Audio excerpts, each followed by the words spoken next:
S'il y a bien dans le domaine de l'astronomie un sujet qui passionne toutes les générations, c'est la recherche de la vie extraterrestre. Cependant, la tâche pour ne serait-ce que les détecter est si grande que l'on n'a pour le moment aucune preuve de l'existence d'une vie intelligente dans le cosmos. Et si jamais on pense les détecter un jour, il y a une chance qu'on les confonde avec des objets tout ce qu'il y a de plus naturel. Donc pour éviter de s'en mêler les pinceaux, qu'est-ce qu'on fait ? Que ce soit une bactérie au fin fond d'un lac de méthane ou une civilisation avancée, les deux profils sont activement recherchés. Peu importe si l'on découvre l'un avant l'autre, le principal, c'est de rechercher une vie extraterrestre. Il y a cependant deux choses qui différencient ces profils. C'est la probabilité de les trouver dans l'univers.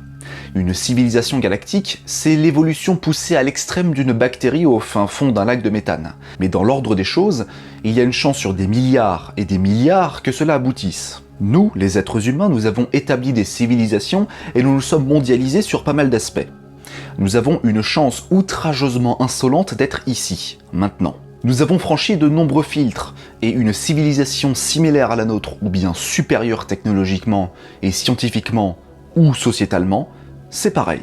Ce faisant, la probabilité de trouver une souche de bactéries est infiniment plus grande que la probabilité de trouver une civilisation galactique, ou simplement une civilisation similaire à la nôtre. Déjà qu'une souche de bactéries, c'est un exploit incroyable, je ne vous dis pas le reste. La deuxième chose, c'est la méthode. On ne trouve pas une bactérie comme on trouve une civilisation extraterrestre avancée. Pour avoir la confirmation d'une bactérie, il faut être sur place. C'est sacrément plus pratique. Et vu que la question du voyage interstellaire ne sera pas résolue la semaine prochaine, nous sommes limités à l'exploration du système solaire.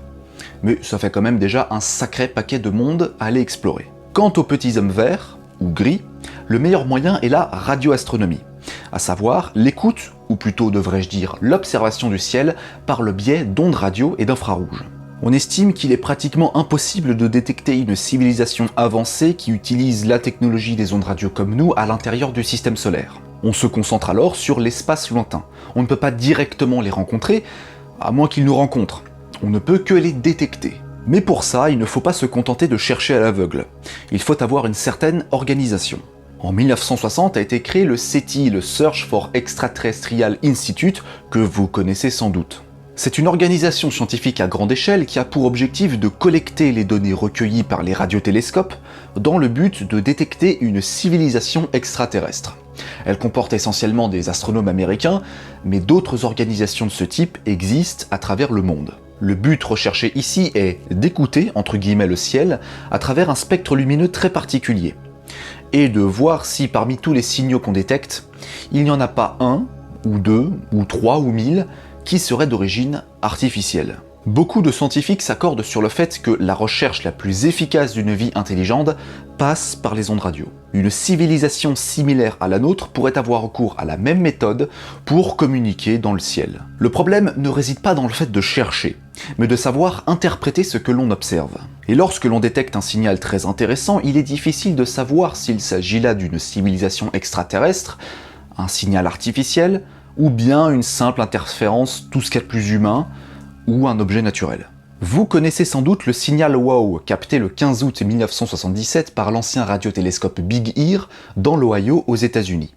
D'une durée de 72 secondes et d'une intensité folle, il est aujourd'hui considéré comme le signal le plus propice à être extraterrestre. Mais vu qu'on n'a plus rien capté derrière, on est pour le moment incapable de trancher sur la question. Néanmoins, ce signal a donné une certaine motivation à des gens voulant scruter le ciel et essayer de trouver des trucs similaires. Mais pour savoir ce que l'on détecte, il faudrait quand même instaurer une échelle qui hiérarchise l'importance des signaux découverts, non ? En science, on utilise des échelles pour se faciliter la tâche. L'une des échelles les plus connues en astronomie est sans doute celle de Turing. Elle consiste à mesurer l'importance d'un passage de géocroiseur ou d'astéroïde près de la Terre. En gros, c'est un calculateur de risque d'impact de météores. On utilise ici des codes couleurs afin de déterminer quel type d'impact cela pourrait être. À 0, vous ne risquez rien. À 3, l'objet ne fera que frôler la Terre et le risque est mesuré. À 5, ça commence à devenir intermédiaire et l'objet est minutieusement surveillé. Et à partir de 7, l'impact est probable. Et à 10, faut partir loin.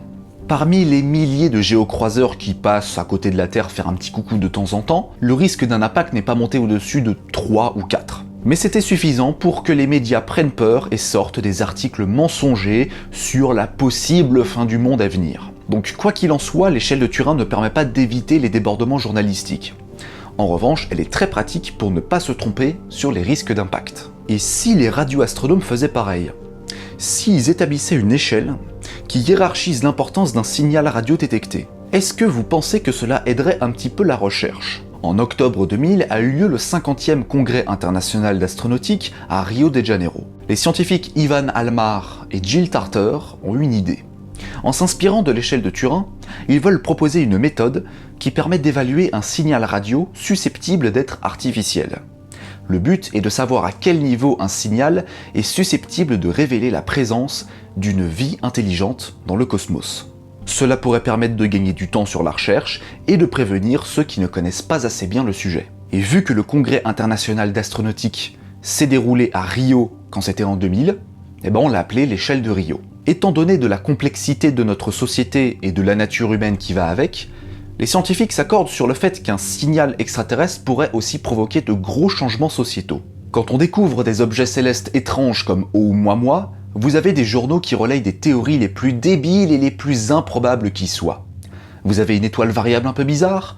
C'est sûrement une mégastructure extraterrestre. Lorsque l'on a une découverte qui n'a pas encore été pleinement identifiée, les médias s'empressent de raconter n'importe quoi sur le sujet et évidemment à nous vendre des extraterrestres. L'échelle de Rio a pour but d'empêcher un truc pareil. Voici sa gradation. Vous avez découvert un signal un petit peu étrange que vous estimez ne pas être pleinement naturel. À 0, le risque est nul. Il n'y a aucune once de preuve qui montre que votre signal est d'origine artificielle. C'est donc soit du bruit de fond, soit une étoile ou un truc du genre. À 1, le risque est négligeable, c'est-à-dire qu'on ne le prend pas au sérieux, mais en même temps on n'a pas la certitude qu'il n'y a strictement rien là-haut. À 2, 3 et 4, les risques sont faibles, mineurs et modérés. À partir de là, ça commence à devenir intéressant, mais les chances d'y découvrir les petits hommes verts est encore minime. À 5 et 6, les chances sont meilleures.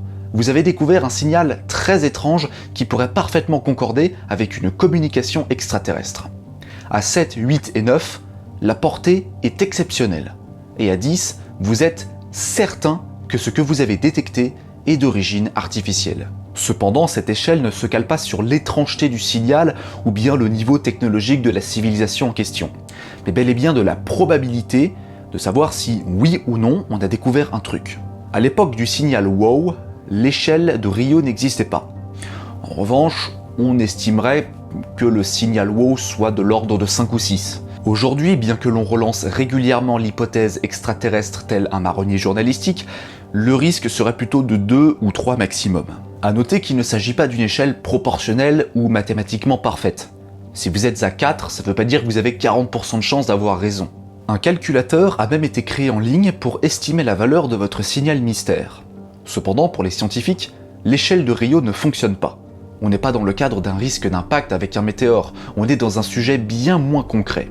Et c'est très difficile de rester pleinement objectif. L'évaluation d'un signal sur l'échelle de Rio n'aide pas les scientifiques à s'y retrouver. Et surtout, c'est que depuis son instauration en octobre 2000, ça n'a jamais empêché les médias de raconter tout et n'importe quoi. Depuis la création d'Internet il y a 25 ans, de très nombreux signaux ont été considérés comme extraterrestres, alors qu'on n'en savait juste rien. Aujourd'hui, l'information évolue minute par minute, et l'humeur des médias étant propice à raconter des fausses informations, ça n'aide pas les chercheurs. C'est pour cela que l'International Journal of Astrobiology, par l'intermédiaire du scientifique Duncan Forgan, a proposé une mise à jour de l'échelle de Rio.